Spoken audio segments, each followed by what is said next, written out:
So down to the down presser, downtrodden on the down presser's head.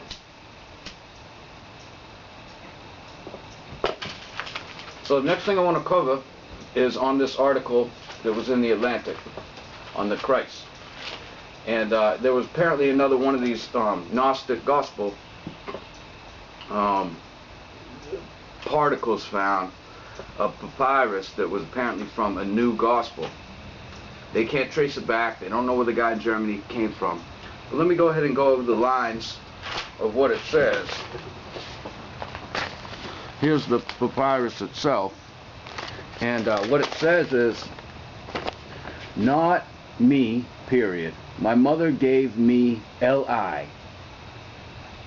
So it's supposed to be life. Number 2 line says, the disciples said to Jesus. Number 3 says, deny, period. Mary is N, worthy of it.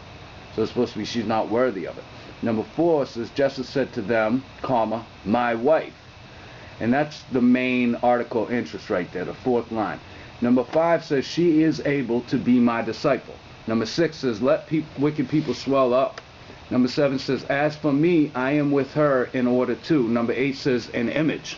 Of course, they got the picture of Caesar. The one thing they didn't mention in here about these lines is not line number 6 says, let wicked people swell up. Well, let's think about that. Obviously, the narrative that this piece of script is trying to pose is that the Christ wants Mary Magdalene, who is his wife, to join the discipleship. And the disciples are speaking out against this. Is this really something that we seek, some kind of a lesson? Is there a lesson that comes out of the scripture? Because there's lessons in every other scripture. You know, is there just scriptures out there that just have no lessons? They're just stories. They're supposed to be for amusement. Okay, let's go back to number 6. Let wicked people swell up. So who are the wicked people? Well, we presume the wicked people would be anybody who would be against the Christ allowing a woman into the discipleship. It doesn't have to do with him being married, because of course it's already disclosed, according to this, is that he's already has a wife. That's what it's disclosed. And of course, the first thing I'd say about that is Jah did have the wife. The wife was Israel. Could he be speaking along those lines if this wasn't counterfeit? But going back to number 6, so the wicked people are the ones that be against him allowing a woman into the discipleship. But yet there was no set order.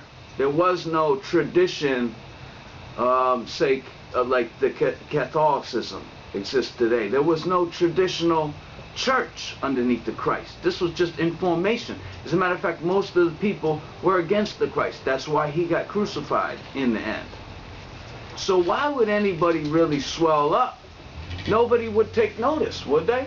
It would have just carried on as it carried on, and then it would have been written.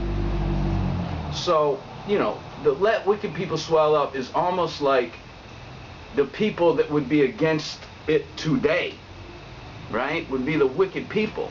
And this was written after the fact to try to, you know, endorse the idea that women can be held in those high regards. And, you know, things have changed over time. But make no mistake of it, the Christ was not married. He had no wife. He had no physical wife. Because that's what put him on that next level, above the average man, is that even though he was a man himself, he had to have had a faith that he was defending that was so great, he was so sure of, that he was willing to sacrifice his own fleshly pleasures and his own desires to serve.